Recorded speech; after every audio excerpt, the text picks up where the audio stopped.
now we will broadcast for you the news in English on Radio Free Syria.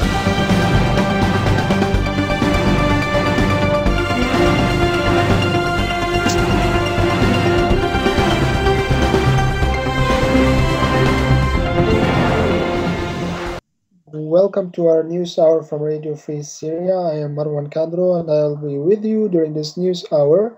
We will start with the headlines. The local coordination committees. By the end of Saturday, the local coordination committees could document 169 marches, including 14 children, 10 women, and 2 marches under torture. 16 in Aleppo, most of them were field executed in Jnaid village.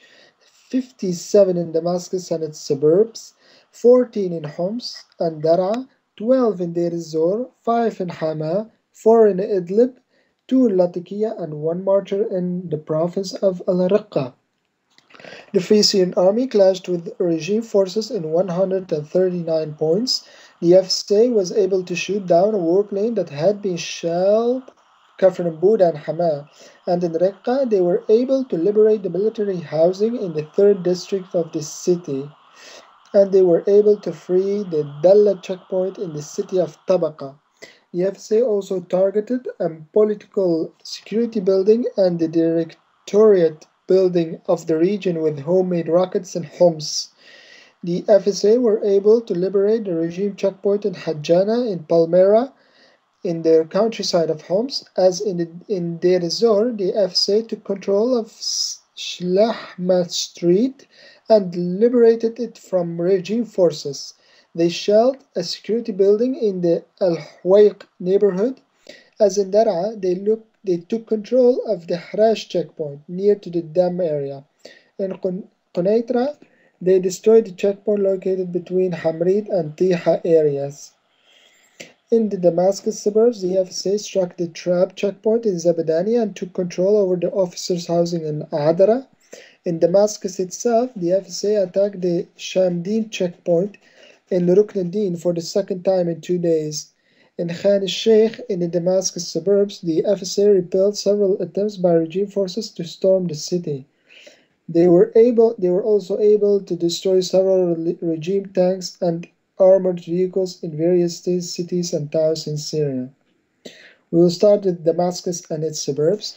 The Assad forces have started a massive harassment procedure in Al-Zuhur neighborhood, as several columns of the Assad forces have arrived at Al-Abbasiyin Square. Meanwhile, heavy shelling on the neighborhoods of Al-Asali and Al-Qadam using rocket launchers and heavy artillery. Moreover, heavy battles between the Free Syrian Army and the Assad forces in the same area. A massive explosion has been heard near to Yarmouk police station. Moving to the suburbs of Damascus, a column of 7 tanks have arrived on the outskirts of Daraya as heavy bombardments continues on both cities, Daraya and Mu'addamit al-Sham. The Assad forces are using warplanes and rocket launchers to shell these cities. Heavy battles between the FSA and the Assad forces in the same area. Heavy shelling on Al-Zabadani. Heavy battles on Al-Zabadani using mortars and heavy artillery. In the provinces of Aleppo and Idlib, the Assad forces have shelled the neighborhood of Bustan al-Qasr using heavy artillery. Meanwhile, heavy shelling using mortars on the eastern areas of Aleppo, such as Al-Sha'ar and Bani Zayd neighborhood. The Assad forces have shelled the villages of Al-Ghassaniya and Jisr al-Shughur using TNT barrels in the province of Idlib.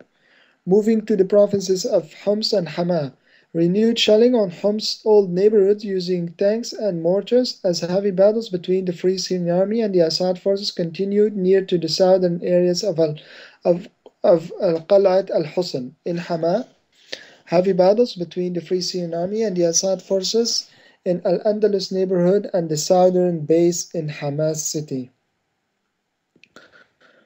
In Dar'a and Quneitra, heavy bombardments on Dar'a using heavy artillery and mortars as heavy battles continued between the two armies in Busra al-Harir. The Assad forces have shelled Khirbat Ghazali using mortars and heavy artillery. In Quneitra, the Assad forces have shelled the village of Bi'r al-Ajam as they use mortars. Al-Latikiya, heavy shelling on the villages of Dwarkiya, Akko and Nashhaya as the Assad forces are using rocket launchers. General news now. The New York Times have said that the replacements that have been done by Bashar al-Assad is not more than a desperate attempt to save the Syrian economy, as the battles between his forces and those of the Free Syrian Army have put Syria near to bankruptcy. The newspaper added that Assad have changed 7 ministers that have to do with the economical side of his government.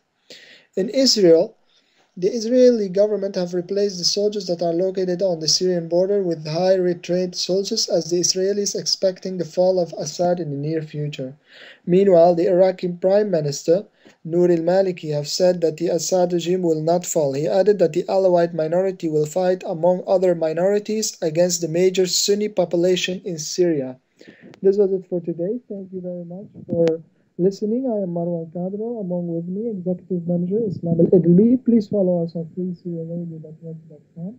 You can also reach us through Skype on Syrian340. See you tomorrow. Bye.